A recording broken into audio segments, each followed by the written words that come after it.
Hello everyone, welcome back to channel. आज हम लोग मैनेजमेंट के एक बहुत ही इम्पोर्टेंट फंक्शन जो कि स्टाफिंग है उसके बारे में पढ़ेंगे। स्टाफिंग बेसिकली मैनेजमेंट का थर्ड फंक्शन होता है। पहला फंक्शन जैसा कि हम जानते हैं प्लानिंग होता है, दूसरा ऑर्गेनाइजिंग होता है, तीसरा फंक्शन स्टाफिंग होता है। तो आइए आज की वीडियो स्टाफिंग, जैसा कि अगर नाम से ही देखें, चैप्टर के नाम से ही पता चलता है कि स्टाफ मतलब क्या है। स्टाफ मतलब एम्प्लॉय, किसी ऑर्गेनाइजेशन के एम्प्लॉय, या फिर इस चैप्टर में हम लोग ह्यूमन रिसोर्स के बारे में बात करेंगे। आपको पता है किसी भी ऑर्गेनाइजेशन के human resources are important assets of any organisation. किसी भी ऑर्गेनाइजेशन के सारे जो सबसे इम्पॉर्टेंट एसेट्स होती है वो ह्यूमन रिसोर्स मैनेजमेंट होता है। आपकी प्लानिंग बहुत अच्छी हो, या फिर आपके पास बहुत बहुत अच्छे काफ़ी पैसा है, आपके पास बिजनेस में आपने काफ़ी पैसा इन्वेस्ट कर दिया, बहुत हाईटेक मशीनरी आपने ले ली या हाईटेक टेक्नोलॉजी आपने ले रखी, लेकिन अगर आपके पास मैन पावर अच्छा नहीं है, परफेक्ट मैन पावर नहीं है, तो ऐसी कंडीशन में बिज़नेस की ग्रोथ पॉसिबल नहीं होती है। सही मैन पावर जो होता है वो बिज़नेस को हाइट करा सकता है, ऊपर ले जा सकता है, ग्रोथ करा सकता है, और गलत मैन पावर वो उसको क्या कर सकता है, बिज़नेस को डुबा भी सकता है। तो ये स्टाफिंग मैनेजमेंट का बहुत ही इंपॉर्टेंट फंक्शन होता है, क्योंकि वैसे भी अगर मैनेजमेंट की डेफिनेशन देखी जाए तो मैनेजमेंट की डेफिनेशन होती है manage of man. Management means manage of man. तो जो मैनेजमेंट की जो डेफिनेशन है वो स्टाफिंग पे ही सुटेबल बैठती है।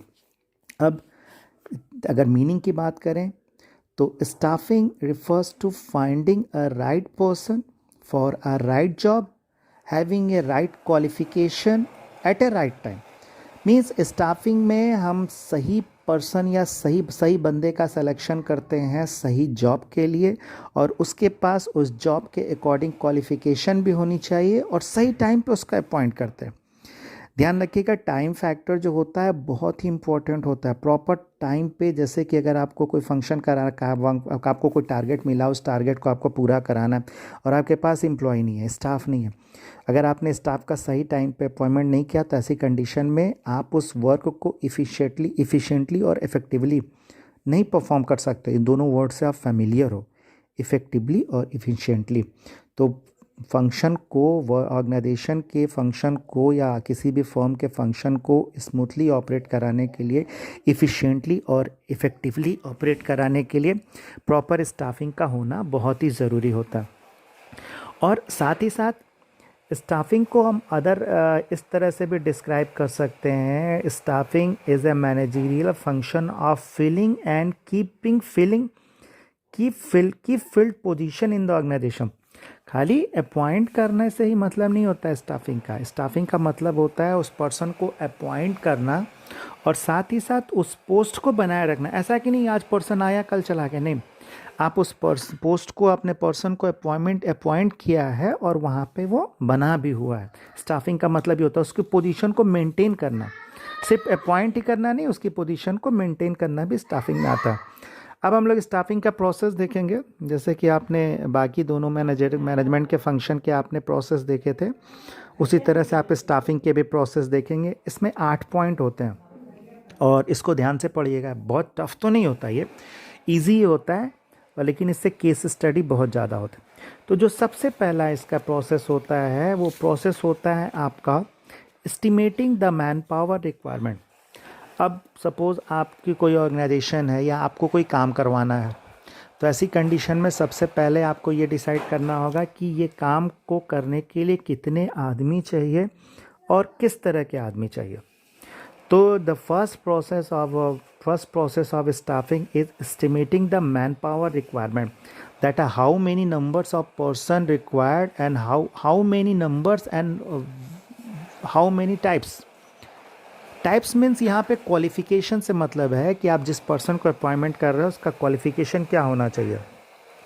अब मैन पावर का रिक्वायरमेंट करते समय 2 स्टेप को हमें फॉलो करना होता है। एक होता है वर्कलोड और एक होता है वर्क फोर्स। वर्कलोड का मतलब होता है वर्कलोड एनालिसिस, या कह सकते हैं 2 तरह का एनालिसिस करना होता है, एक वर्कलोड एनालिसिस और एक होता है work force analysis. Workload analysis workload analysis would enable an assessment of the number and types of human resources necessary for a performing of a various job. Workload analysis में हमें ये देखना होता है, हम ये चेक करते हैं कितने आदमी और किस तरह के आदमी चाहिए। और वर्कफोर्स एनालिसिस जो होता है वो reveal the number and types available. Workforce analysis जो होता है वो ये बताता है कि हमारे पास पहले से ही कितना मैन फोर्स कितना पहले से ही हमारे पास अवेलेबल है। मतलब कि वर्कलोड एनालिसिस में आप ये देखते हो आपको कितना चाहिए, वर्कफोर्स एनालिसिस में आप ये देखते हो कि आपके पास पहले से कितना अवेलेबल है। मतलब जैसे कि किसी ऑर्गेनाइजेशन में किसी फंक्शन को करने के लिए, जैसे मान लीजिए प्रोडक्शन प्रोसेस है, प्रोडक्शन प्रोसेस में हमारे पास 10 आदमी चाहिए। प्रोडक्शन प्रोसेस में मान लीजिए प्रोडक्शन प्रोसेस में हमें 15 आदमी चाहिए, जबकि हमारे यानी कि वर्कलोड हमारा कितने का है, 15 आदमी का है, पर हमारे पास वर्कफोर्स 10 का है। फिर से बोल रहा हूँ, वर्कलोड मतलब कितने चाहिए और वर्कफोर्स मतलब प्रेजेंट टाइम में कितने अवेलेबल हैं। तो प्रोडक्शन प्रोसेस में हमें 15% चाहिए, यानी कि हमारा वर्कलोड 15 का है, लेकिन हमारे पास सिर्फ 10 ही बंदे हैं, यानी कि वर्कफोर्स कितने का है, 10 का। तो कितने का हमें अपॉइंटमेंट और करना होगा, हमें 5 का अपॉइंटमेंट और करना होगा। ठीक इसी तरह से मान लीजिए प्रोडक्शन प्रोसेस में 10 लोगों की ज़रूरत है, 10 लोग चाहिए, जबकि वहाँ पे 15 लोग लगे हुए हैं, या 10 चाहिए जबकि वहाँ पे 8 ही लगे हुए हैं, वर्कफोर्स 8 का है। तो आप कम होगा तो आप ले लीजिए, लेकिन आपको 10 चाहिए, 12 है, यानी कि वर्कफोर्स आपके पास 12 का है, तो 2 को आपको क्या करना होगा, वहाँ से हटाना होगा। तो यहाँ पे जो एस्टिमेशन होता है, क्योंकि आपने अगर उसके इम्पोर्टेंस के बारे में देखा था तो ओवर माइनिंग वो एक स्टेटमेंट आया था, ओवर माइनिंग मतलब ज़रूरत से ज़्यादा लोगों का इंगेजमेंट होना है किसी काम में। तो ये स्टाफिंग के थ्रू ही हम क्या करते हैं, वर्कफोर्स जो एनालिसिस करते हैं कितना मैन पावर की रिक्वायरमेंट है, वो वर्कफोर्स और वर्कलोड के बेस पे करते हैं। वर्कलोड मतलब कितने चाहिए और वर्कफोर्स मतलब कितने हैं हमारे पास। तो फर्स्ट स्टेप होता है estimating the man power requirement. Second step जो स्टाफिंग का होता है वो होता है रिक्रूटमेंट। रिक्रूटमेंट ध्यान रखिएगा, ये पॉजिटिव प्रोसेस होता है, हमेशा पूछा जाता है रिक्रूटमेंट इज़ पॉजिटिव प्रोसेस और नेगेटिव प्रोसेस। तो रिक्रूटमेंट जो होता है पॉजिटिव प्रोसेस होता है। रिक्रूटमेंट में हम क्या करते हैं, ज़्यादा से ज़्यादा लोगों को मोटिवेट किया जाता है कि हमारी ऑर्गेनाइजेशन में आए, वो जॉब के लिए अप्लाई करें। ध्यान रखिएगा, रिक्रूटमेंट मतलब अपॉइंटमेंट नहीं होता। जैसे आप सुनते हैं ना भर्ती चल रही, तो रिक्रूटमेंट मतलब अपॉइंटमेंट नहीं होता है। रिक्रूटमेंट में ये कोशिश की जाती है कि ज़्यादा से ज़्यादा लोग जॉब के लिए अप्लाई करें, क्योंकि जितने ज़्यादा लोग होंगे हमारे पास सिलेक्शन करने के लिए उतनी ही ज़्यादा चांसेस होंगे। अब देखें, रिक्रूटमेंट में be defined as the process of searching for prospective employees and stimulating them to apply for job in the organization. Stimulating them, prospective employees, searching prospective employees and stimulating them, मतलब उनको motivate करना कि आओ हमारी organisation में तुम apply करो, हमारे यहाँ ये वैकेंसी आई है। और वैकेंसी किसी भी तरह से ऐड के, आपने मार्केटिंग में पढ़ा होगा एडवर्टीज़मेंट के बारे में, तो किसी भी तरह से ऐड करके उनको ये कहना कि आओ हमारे ऑर्गेनाइजेशन में हमारे यहाँ वैकेंसी आई है। मतलब इसमें मोटिवेट करते हैं कि आओ अप्लाई कराने के लिए मोटिवेट करते हैं। तो फर्स्ट आपने देखा estimation of man power requirement, second होता है रिक्रूटमेंट, थर्ड होता है सिलेक्शन प्रोसेस। सिलेक्शन ध्यान रखिएगा, सिलेक्शन नेगेटिव प्रोसेस होता है। रिक्रूटमेंट में हम क्या करते हैं, ज़्यादा से ज़्यादा लोग को कहते हैं हमारे क्या जॉब के लिए तुम अप्लाई करो। और सिलेक्शन में बेस्ट इन द बेस्ट काम सिलेक्शन करते हैं, यानी कि हम अपने काम के लिए जो भी काम की हमें रिक्वायरमेंट होती है उसके अकॉर्डिंग जो क्वालिफ़िकेशन होता है, जो बंदा सबसे ज़्यादा हमारी रिक्वायरमेंट को फुलफ़िल करता है उसको हम सेलेक्ट करते हैं, यानी कि मैक्सिमम को हम इसमें से क्या करते हैं, उनको रिजेक्ट करते हैं। ध्यान रखिएगा, सिलेक्शन जो होता है ये नेगेटिव प्रोसेस होता है। Selection is the process of choosing from amongst the pool of the prospective job candidates developed at the stage of recruitment. और सिलेक्शन किया कैसे जाता है, सिलेक्शन करने के लिए कई तरह से टेस्ट लिया जाता है, जैसे कि फ़िज़िकल टेस्ट हुआ, मेंटल टेस्ट हुआ। मेंटल टेस्ट में एप्टीट्यूड टेस्ट लेते हैं, आईक्यू टेस्ट लेते हैं, ट्रैट टेस्ट होता है जिसमें उनका इंटरेस्ट देखा जाता है।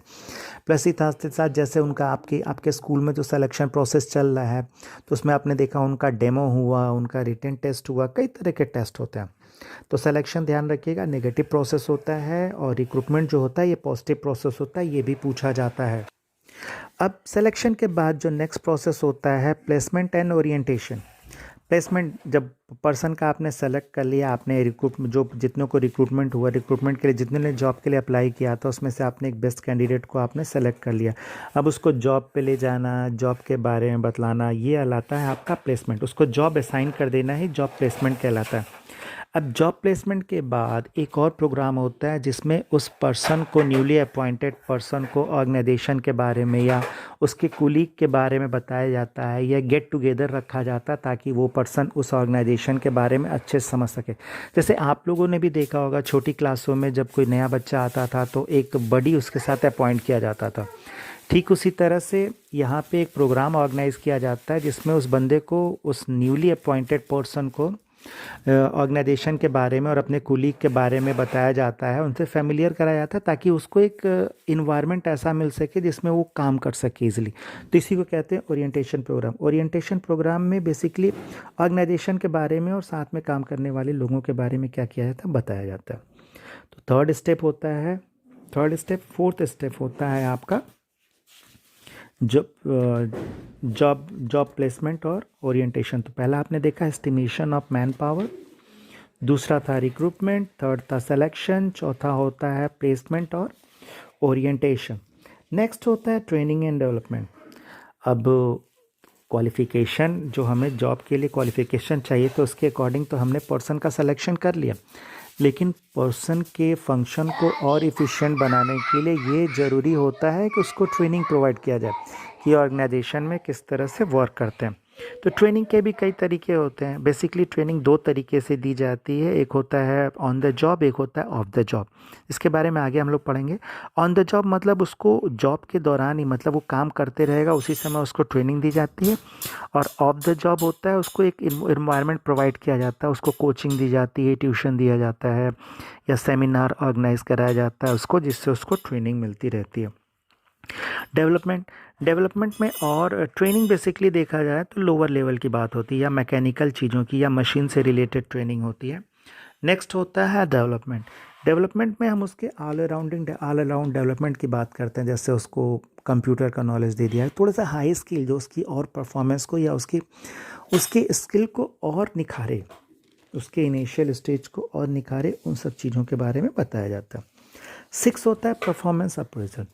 परफॉर्मेंस अप्रेजल में जब कोई भी जॉब के लिए हम किसी भी नए बंदे को अपॉइंट करते हैं तो उसको कुछ टारगेट दिया जाता है कि आपको ये काम करना है, यानी कि उसके टारगेट को चेक करते समय इफेक्टिवनेस और इफ़िशिएंसी दोनों को चेक किया जाता है। कुछ नॉर्म्स या कुछ स्टैंडर्ड दे दिए जाते हैं। जैसे हम ही लोग को दे दिया जाता है, हम लोग को नॉर्म दिया गया कि आपका रिजल्ट 100% आना चाहिए, एवरेज मार्क्स आपके 60-70% से ऊपर आने चाहिए। तो वो जो आउटकम होता है उस पर्सन का या जो रिज़ल्ट होता है, उस रिज़ल्ट को उस नॉर्म से जो पहले से सेट किया गया है उसके साथ कंपेयर करते हैं और ये चेक किया जाता है कि बंदा एफिशिएंट है कि नहीं, इफ़ेक्टिव है कि नहीं, यानी उसने उस टारगेट को अचीव किया है कि नहीं। तो इसको परफॉर्मेंस अप्रेजल में चेक करते हैं। अब परफॉर्मेंस अप्रेजल में अगर जो पर्सन को आपने अपॉइंट किया उसने अपने काम को अच्छे से किया, वो सारे टारगेट को फुलफ़िल कर रहा है, तो ऐसी कंडीशन में उसको प्रमोशन दिया जाते हैं। तो जो नेक्स्ट प्रोसेस होता है वो होता है प्रमोशन एंड कैरियर प्लानिंग।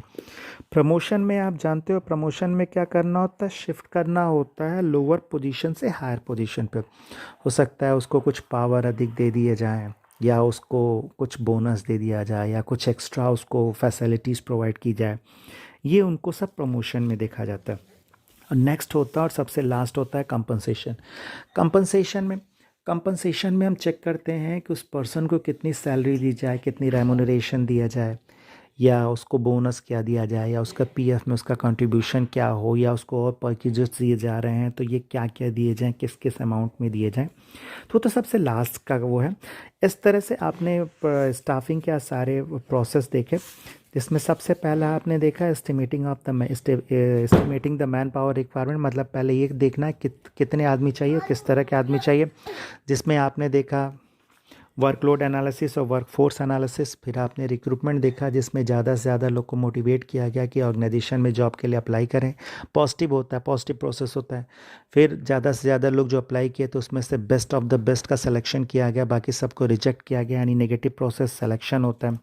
फिर उसके बाद पर्सन को जॉब के बारे में बताना, जॉब प्लेसमेंट हुआ, ओरिएंटेशन प्रोग्राम हुआ, उसको ऑर्गेनाइजेशन के बारे में बताया गया।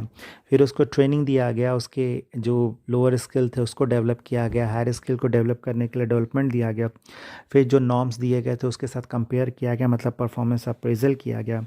फिर उसके बाद उसका प्रमोशन किया गया और लास्ट में उसको कंपनसेशन दिया गया, कितनी सैलरी या कितना वेजेस उसको चेक करना है। तो आज के टॉपिक में इतना है। नेक्स्ट वीडियो में हम लोग स्टाफिंग के कंपोनेंट जो होते हैं, बेसिकली 3 कंपोनेंट होते हैं, रिक्रूटमेंट सिलेक्शन और जो थर्ड प्रोसेस होता है उसके बारे में हम लोग देखेंगे। पहला कंपोनेंट होता है रिक्रूटमेंट, सेकंड कंपोनेंट होता है सिलेक्शन और थर्ड होता है ट्रेनिंग एंड डेवलपमेंट। ठीक है, जय हिंद।